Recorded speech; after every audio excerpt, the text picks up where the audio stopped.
அது சொல்லாத உறவு இவன் என்றோடு வளர்த்தான். அது தப்பான கருத்தா தண்ணீரும் எழுத்தா ராசாவே உன்னை நம்பி இந்த ரோசா பூ இருக்குதுங்க. ஹாய் ஃப்ரெண்ட்ஸ், சிக்கன் கறியும் அண்டு சிக்கன் 65யும் செய்யலாம் வாங்க.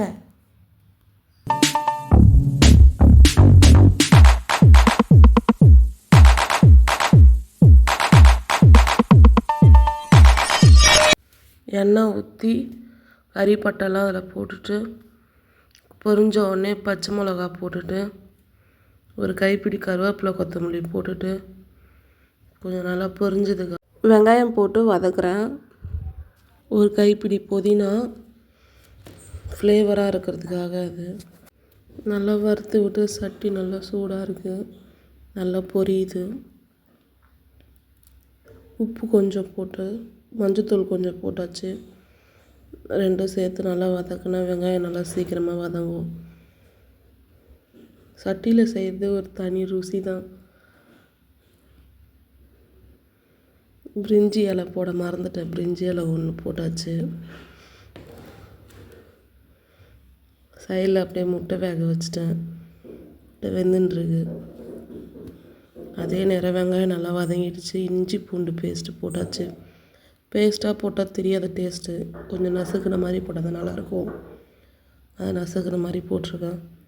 அது எண்ணெயில் நல்லா வதக்கிக்கலாம். எண்ணெய் கம்மியாக தான் போட்டிருக்கேன், அப்போ கொஞ்சம் நல்லாயிருக்கும். எண்ணெய் நிறைய போடக்கூடாது, சிக்கன் கறிக்கு நல்லாயிருக்கும் எண்ணெய் கம்மியாக போட்டு செஞ்சேன்னா. வர மிளகா ஒரு 3 போட்டுக்கிறேன். அதை ஒன்று சேர்த்து நல்லா வதக்கிட்டு தக்காளி ஆட் பண்ணிக்கலாம்.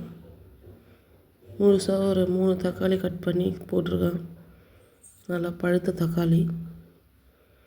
அதே சைடு வாக்கில் முட்டை நல்லா வெந்துட்டுருக்கு. உப்பு போட்டு வேக வைக்கிறதுனால நல்லா வதங்கிடுச்சு. கறி போட்டுக்கலாம்.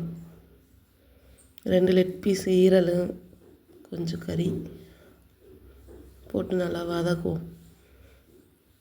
உப்பு காரம்லாம் இறங்கட்டும்.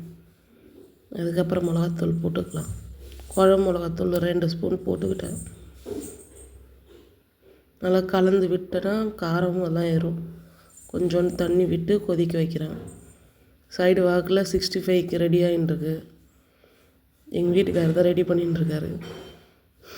லெக் பீஸ் எடுத்து காமிச்சுட்டுருக்காரு, நான் வீடியோ எடுக்கிறேன்ட்டு. வாங்க பொரிக்கலாம், பார்க்கலாம். வானலில் சூடானோடனே எண்ணெய் ஊற்றிக்கிட்டேன்.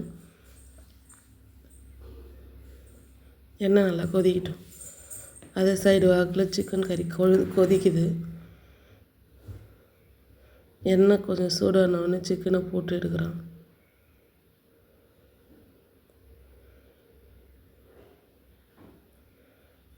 தங்க கலரில் ஜொலிக்குது, நல்லா இருக்குல்ல? வா, ரெண்டும் ரெடி ஆகிடுச்சு. வாங்க சாப்பிட்லாம், டேஸ்டிங் பார்க்கலாம் வாங்க.